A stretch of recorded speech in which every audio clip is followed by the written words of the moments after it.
สบายดีน้องๆนักเรียนสู่ครูสู่คนยินดีต้อนรับเข้าสู่โค้ดอธิบายพิสูจน์วิจารณ์ผ่านออนไลน์สำหรับ EP นี้แม่นเป็น EP ที่8แล้วเนาะถ้าว่าน้องๆคนใดเบิ่ง EP ที่ผ่านมาแล้วบ่เข้าใจสามารถถามอาจารย์ได้เนาะถ้าว่ายังนักเรียนคนใดที่ว่ายังบ่ทันได้เบิ่งจัก EP เลยก็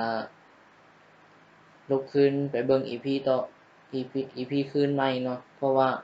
ถ้าว่าเราเรียนไปเรียนรัดเราจะงงเนาะถ้าว่าเราบ่รู้เนื้อหาขั้นตอนอยู่ใน EP ทำอิฐเนาะเพื่อเป็นการบ่เสียเวลาเนาะเรามาเข้าสู่บทเรียนกันเลยเนาะ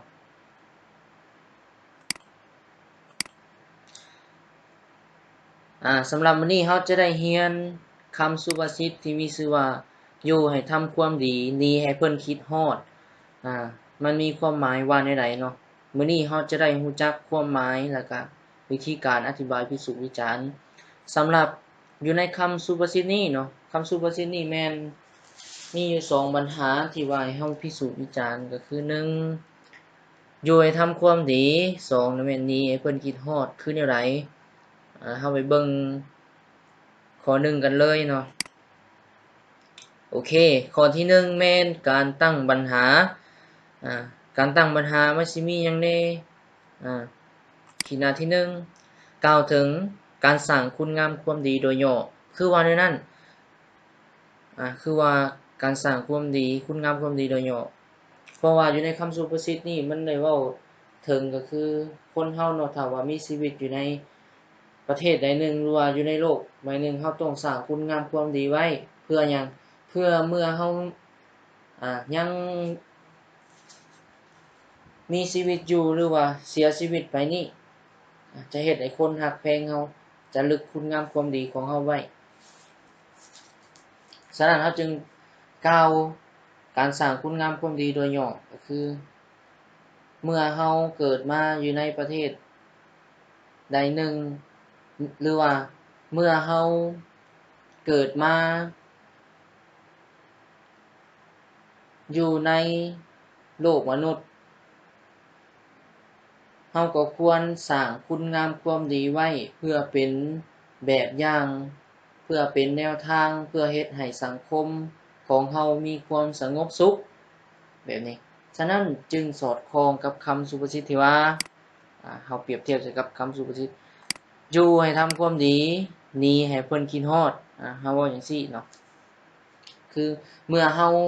เกิดขึ้นมาอยู่ในสังคมแล้วเฮาควรสร้างคุณงามความดีไว้เพื่อเฮ็ดให้สังคมเฮามีความสงบสุขมีความสามัคคีมีความเจริญรุ่งเรืองแบบนี้เฮาก็สามารถเว้าไปได้เนาะฉะนั้นจึงสอดคล้องกับคำสุภาษิตที่ว่า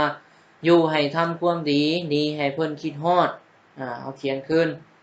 เนาะอยู่ในบรรหาการตั้งบรรหามีเนื้อหามันมีแต่เพียงเท่านี้เนาะแล้วก็ให้พวกน้องๆไปขยายความโตที่อาจารย์เว้าหั่น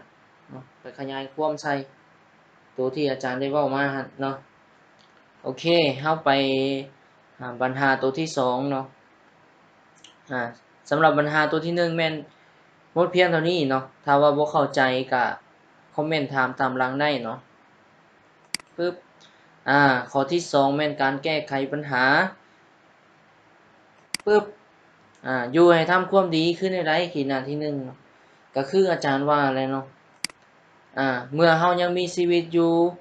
ก็ควรพากันสร้างคุณงามความดีไว้เพื่อเฮ็ดให้คนรุ่นหลังนี่เอาเป็นแบบอย่างเพื่อเฮ็ดให้คนรุ่นหลังนี่เอาเป็นแบบอย่างคือว่าในนั้นเมื่อเฮามีมูลเชื่อในการสร้างคุณงามความดีลูกเต้าเหล่ากอก็ถือเอาเฮาเป็นครูเป็นครูบาอาจารย์แบบนี้สมมุติว่ามีนักประพันธ์นักกวีที่เขาเขียนเขาสร้างมูลเชื่อไว้แล้วแต่ว่าเฮาเป็นผู้สืบทอดเฮาก็เดินตามมูลเชื่อที่ว่าบรรพบุรุษเฮาได้สร้างเอาไว้อันนี้ก็คือหมายความว่าตอนที่ว่าเพิ่นยังมีชีวิตอยู่นั้นเพิ่นเฮ็ดสิ่งดีๆให้กับสังคมเฮาเนาะ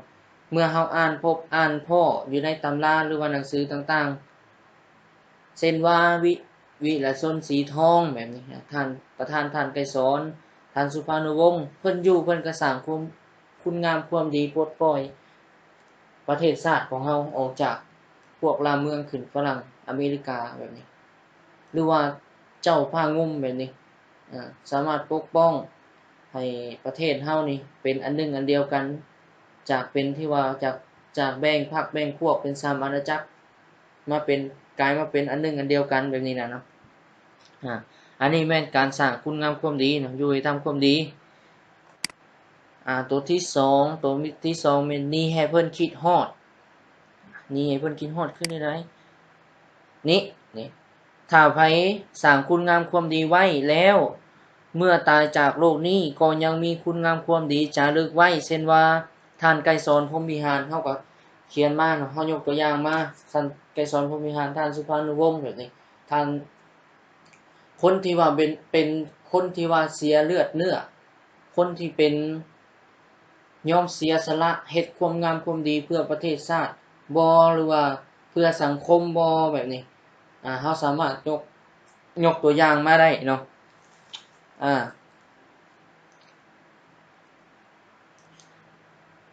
สำหรับ2ปัญหานี่ก็มีเพียงแต่เท่านี้เนาะคำสุภาษิตนี่มัน